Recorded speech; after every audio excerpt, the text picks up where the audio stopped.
Mas, voltando à questão do tratamento psiquiátrico, o senhor mencionou algo, inclusive, não só naquilo que o senhor escreveu, mas aqui no nosso debate, agora há pouco, o senhor se referiu às mortes. Não é? Exato. Chama a atenção também, todos nós, as mortes ocorridas nesse segmento, Exato. nesse sistema, não é? Exato. De tratamento psiquiátrico, notadamente lá na região de Sorocaba, onde cada vez mais nós observamos óbitos, não é? E de pessoas relativamente jovens, inclusive. Exatamente. Não é? Numa faixa aí dentro dos 40 anos de idade, Exato. não é? Exato. Enfim, o senhor tem observado isso, aqui o senhor atribui isso, enfim, como estudioso da matéria, como o senhor vê essa situação de hoje?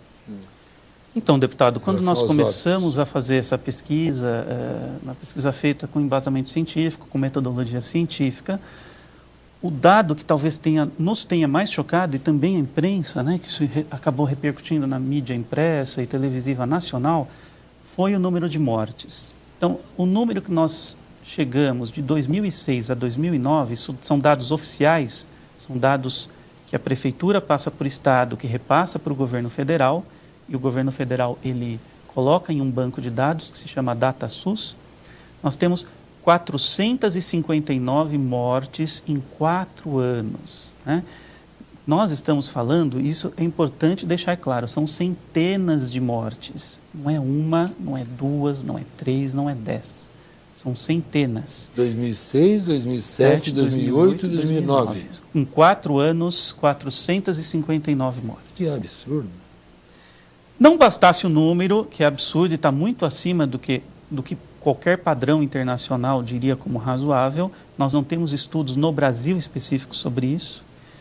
Nós temos características dessas mortes que chocam, né? E elas não têm muita explicação. Primeira, a idade. Então, mais de 1/4 dos mortos, né? Ou seja, acho que aproximadamente 27%, estão na faixa dos 20, 30 anos.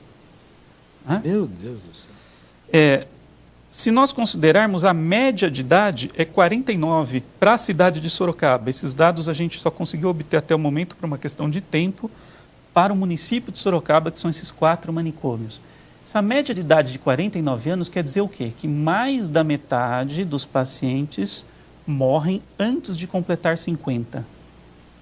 Né? Assustador. Então, é assustador. Os pacientes não estão morrendo de velhice. Então, esse dado chama a atenção. Claro que nós, em um universo de 2.700 pacientes, é possível que um ou outro paciente venha a falecer de algum problema físico? Claro que sim. Pode ser, por exemplo, tem alguns poucos casos de pacientes que vieram a falecer de câncer. Num universo de 2.700 pacientes, isso pode acontecer. Então, nós estamos dizendo que todas essas mortes, elas são absurdas. Mas chama a atenção, primeiro, a idade, que nos faz pensar que há algo de estranho nessas mortes. E o segundo ponto, a época do ano em que elas ocorrem. Então, nós dividimos o ano em 3 partes. Os meses de janeiro, fevereiro, março, abril, que são mais quentes. Depois, março, abril, maio, junho, julho, agosto, que são os meses mais frios. Exatamente. E depois de setembro a dezembro. O que acontece? Nesses 4 meses mais frios que ficam no meio do ano, o número de mortes, ele mais do que dobra. Então, nós temos mais do que o dobro das mortes do que se nós compararmos com os outros 2 quadrimestres. Então, isso também chamou a atenção.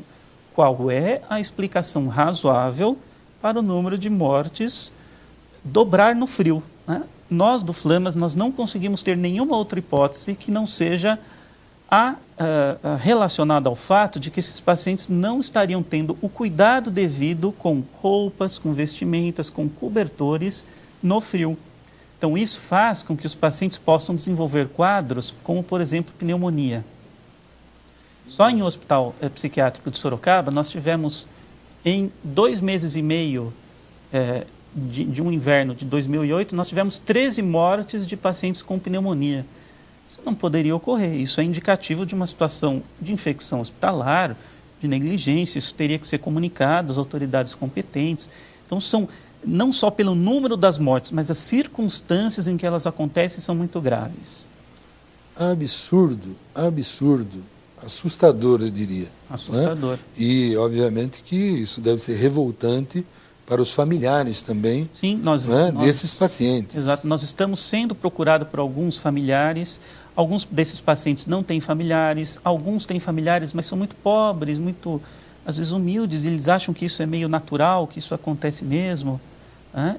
Mas alguns familiares entendem que não. E eles vêm nos procurando e vêm procurando a justiça para pedir indenização e questionar o porquê da não abertura de inquérito em boa parte dessas mortes e tudo mais.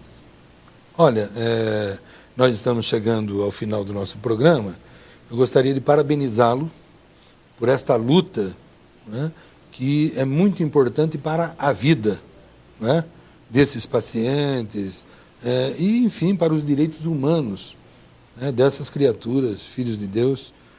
Eu gostaria de agradecê-lo imensamente por sua presença aqui no nosso programa, na TV Assembleia Convida, né? E, inclusive, convidá-lo para voltar outras vezes, né? Colocar o nosso mandato à disposição para ajudá-lo nesta luta da frente antimanicomial, né? E pela humanização do tratamento aos pacientes com problemas psiquiátricos. Parabéns. Obrigado, deputado. Eu quero só dizer aos telespectadores que, se eles quiserem maiores informações, nós temos um site, um blog do Flamas, que é www.flamasorocaba, com um S só no meio, .com. Então, por favor, se vocês puderem, tiverem interesse em divulgar essas informações, nós agradecemos. Obrigado, Parabéns. Deputado. E boa sorte na empreitada em relação à obtenção de recursos para os casos de autismo, que também acho que deve ser uma prioridade pública número 1. Parabéns. Obrigado.